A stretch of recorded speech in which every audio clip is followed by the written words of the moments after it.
Y para ampliar precisamente toda esta relación de tema de minería urbana y las propuestas que llegan desde la academia, especialmente desde el ITM, está con nosotros José Luis González Manosalva, quien es un docente especialista en temas ambientales y de construcción. Bienvenido, profesora, Consejo de Redacción.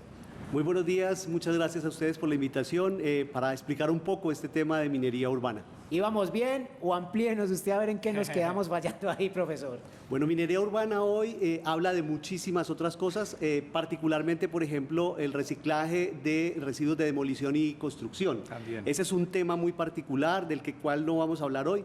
Hoy queremos centrarnos un poco en el ejercicio del reciclaje de aparatos eléctricos y electrónicos. Ahí, como bien lo decían, hay una serie de elementos minerales que pueden ser recuperados, minerales base, estamos hablando, por decir algo, de zinc, aluminio, cobre, o minerales preciosos, metales preciosos, particularmente el oro, el paladio, que tienen harto valor en el mercado, igual que la plata. Yo creo que ahí a más de uno se le abre en este momento los ojos, los oídos, cuando se dice recuperación de metales preciosos. O sea, uno en la casa puede ayudar a esto, puede recuperar oro, ¿o quién está haciendo esto? Bueno, ahí hay algo importante y es que las metodologías que estamos utilizando hoy tienen alguna dificultad debido a que son metodologías que pueden ser contaminantes. Entonces, es muy importante, y lo que estamos haciendo en la academia es encontrar esas rutas para recolección de estos metales a través de procesos que sean amigables con el medio ambiente. Cuando usted dice aparatos eléctricos y electrónicos, entonces hablamos de una nevera vieja, un celular. ¿Qué tipo de aparatos son los que tienen esos minerales? Muy bien, la claridad tiene que estar específicamente en estos residuos que televisores, computadores, celulares, las neveras no tanto, pero las lavadoras sí, con estos circuitos que tienen impresos, y allí es donde están los minerales a recuperar. Pero ahí estamos viendo imágenes de cómo, por ejemplo, un residuo de un computador, de un teléfono electrónico, hay muchos minerales en esas, ahí estamos viendo como en esas tarjetas. Pero la idea es no hacer eso en la casa, o sea, esto no se atreva a hacerlo porque esos son unos químicos en los cuales pues es gente especializada. ¿Qué hacer? ¿Dónde llamar? ¿Cómo trabajar este tema de minería urbana con la gente que está viendo esta hora la noticia? Bueno, en Colombia sale la ley 1672 del 2013 que habla específicamente de la recolección de residuos de aparatos eléctricos y electrónicos, y luego en 2018 el decreto 684 que habla específicamente de cómo hacer el transporte, la recuperación de todos estos elementos, digamos, metálicos. Lo que se está viendo allí básicamente es un proceso que se da por una técnica llamada hidrometalurgia, que está basada específicamente en el uso de ácidos muy fuertes. Posteriormente hay que utilizar pirometalurgia, hay que reducir esto con fuego, al calor. Y después hay que hacer otro proceso electrometálico, electroquímico, que nos va a dar la posibilidad de recuperar el metal. Por ahora hay gestores autorizados en el municipio, en el área metropolitana, que pueden recibir este ejercicio de los aparatos eléctricos y electrónicos. Hay muchos puntos en la ciudad donde usted puede depositar su celular, su computador viejo, y ahí tendríamos una muy buena cadena de recuperación. Profesor, a eso ha enfocado mi pregunta. Si bien está esa reglamentación, ¿cómo vamos? ¿Vamos bien en el tema, no solo de recoger esos aparatos electrónicos, sino de darles el procesamiento y de darles otra disposición, otra utilidad de reciclarlos? Pues lamentablemente no vamos tan bien. Actualmente en el mundo apenas se recupera el 15% de todos los residuos que tenemos de aparatos eléctricos y electrónicos. 15 apenas. 15%. Si eso es en el mundo, entonces acá ni a 0.1 llegamos. Y voy a darle una cifra como muy importante. En el mundo a 2014 se recuperaron 41 millones de toneladas de aparatos eléctricos y electrónicos, y solo se pudieron, de esas 41 toneladas, solo se pudieron recuperar 6 para hacer los ejercicios de extracción de metales. Otro dato, resulta que si nosotros en 2007 teníamos 45 millones de toneladas de computadores, si hubiéramos reciclado el cobre de esas 45.000 toneladas, hubiésemos obtenido 3.000 toneladas de cobre, que a precios de 2008 serían 25 millones de dólares. Para que tengamos una cifra en la cabeza de cómo es válido el cerebro. Profe, pero en términos comparativos, porque la cifra es bien interesante. Cuando se hace minería convencional, se habla de tantos gramos de mineral por tonelada de tierra que se trabaja. En esta minería urbana también se tiene una proporción de cuánto se puede recuperar por tonelada de equipos digamos, reciclados. Así es. Un depósito mineral primario puede tener aproximadamente 5 gramos de oro por tonelada de tierra extraída. Si hablamos de una tonelada de residuos de aparatos eléctricos y electrónicos, solamente en oro podríamos estar hablando de 180 gramos, para que tengamos una relación ahí bien interesante. Pero profesor, yo sé que acá mucha gente está pensando, bueno, yo quiero entregar mis computadores viejos que tengo en una empresa, económicamente, ¿cómo me llega, digamos, ese dinero? Si encuentran oro ahí, ¿es posible? Pues porque usted mismo está diciendo, no es para que yo lo haga en la casa, que consiga los químicos, pues que estaríamos haciendo lo mismo que pasa con la minería tradicional, con el mercurio, que se brega y se llevan décadas intentando no hacerlo. Pero en este caso, con los desechos, usted dice que ya hay varios puntos receptores en el Valle de Aburrá, yo lo llevo y ¿cuándo me regresan el dinero? Si encuentran oro o cómo funciona eso ahí. No, lamentablemente la reglamentación no ha llegado al punto en el que el usuario entrega el dispositivo que ya no va a estar en uso y puede recibir un reporte, así como lo hacíamos con las botellas de vidrio en alguna época, ¿cierto? Que llevábamos la botella y nos daban unos pesos por entregar ese ejercicio. No, la legislación todavía no ha llegado allá. Yo creo que nos falta bastante en temas de política pública para poder establecer un ejercicio como el que plantea. O sea, es una apuesta de esas empresas que están recibiendo esos desechos, que se encargan de ese proceso para extraer y ahí está la ganancia de ellos. Exacto.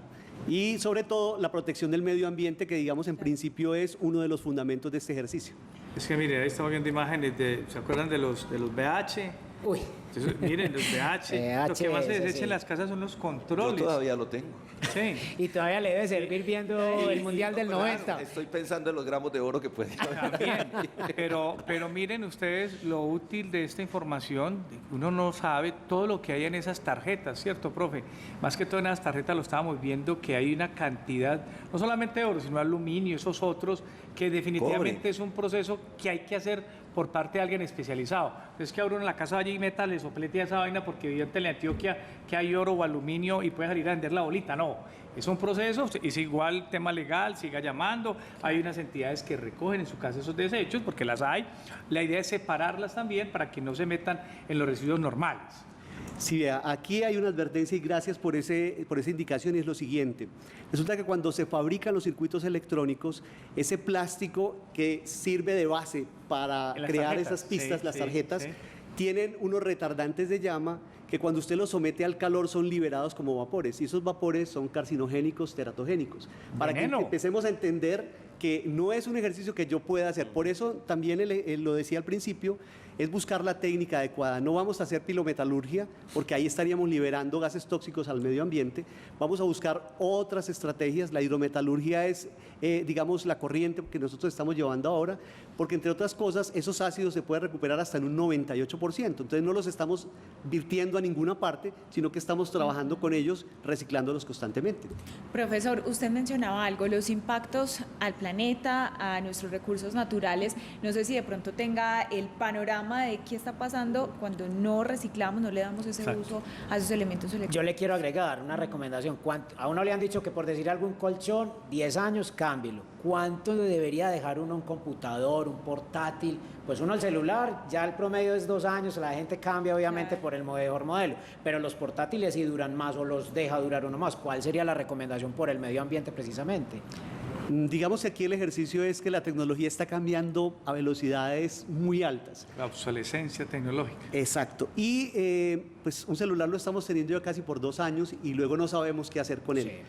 Cuando uno deposita mal el ejercicio, cuando uno no lo lleva a los puntos de recuperación, esto termina en un relleno sanitario.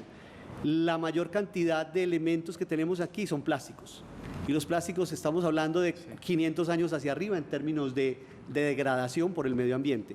Los metales pueden durar muchísimo más dependiendo de las condiciones que se den. Claro. Normalmente en un relleno sanitario esas condiciones son ácidas, entonces estamos hablando también de la generación de unos lixiviados que están contaminando no solamente el suelo, sino que luego van a contaminar el agua. Entonces, el llamado, repito, aquí es una correcta y adecuada disposición, que es lo que empieza a generar la cadena de recuperación, no solamente de esos plásticos, de ponerlos en un lugar adecuado, sino de los metales base y preciosos. Profe, una pregunta. Usted habla de la ley 1672 del 2013, que ya de alguna manera traza unos lineamientos para una política pública, pero dijo que todavía no tenemos una política pública clara para el tratamiento de esos residuos. ¿A quién le compete eso? ¿A algún ministerio? ¿Eso es alguna entidad que regule sobre esto? Hoy tendría que ser la conjunción de 3 ministerios por lo menos: Minas y Energía, para el Ambiente. tema de la recuperación, Ambiente. y Mintic. Exacto. Porque Mintic tiene a su encargo el ejercicio del control de los equipos de comunicación.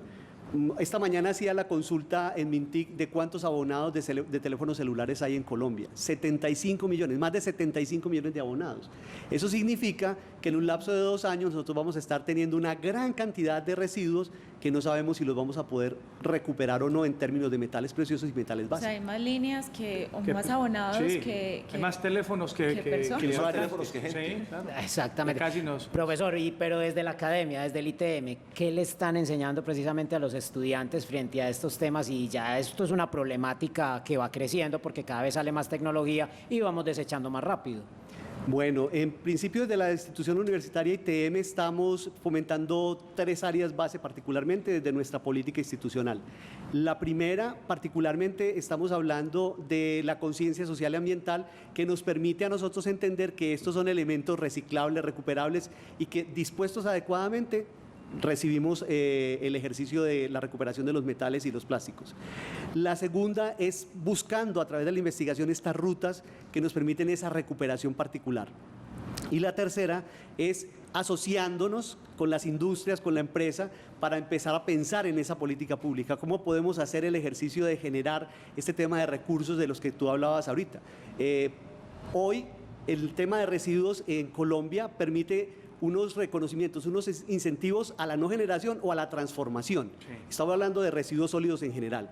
¿Qué pasa si nosotros empezamos a ponerle un poco más de cuidado al ejercicio de la recuperación de metales base y preciosos y empezamos a pensar también en esos incentivos? Ahí tendríamos que estar hablando no solamente de área metropolitana, sino Ministerio de Medio Ambiente, Mintic, Ministerio de Minas y Energía. Profesor, Muy pues bien, el tema había que buenísimo. ponerlo sobre la mesa, Así muy es. interesante. Además, aprendimos bastante hoy. Lo personal, yo aprendí Oigan, mucho hoy. es que de una este tarjeta- asunto. Ya va a Y ir a hay que entregar el seguirlo celular en un publicando. punto de recolección. Es que, profe, usted me decía que una sola tarjeta, esas que estábamos viendo, puede tener entre 20 o 25 minerales y compuestos, pueden tener de todo. Así es. Más el plástico, más los gases, es una locura. Eso, o sea, esa tarjetica que tiene el celular o esa tarjeta que está ahí, esos sellamientos, esas fundiciones, esas soldaduras, siempre tiene algo de metal. Así es, el estaño, el cobre, Claro. el aluminio, todos materiales recuperables. Están en una tarjeta. y están en una tarjeta. Muy bien. Bueno.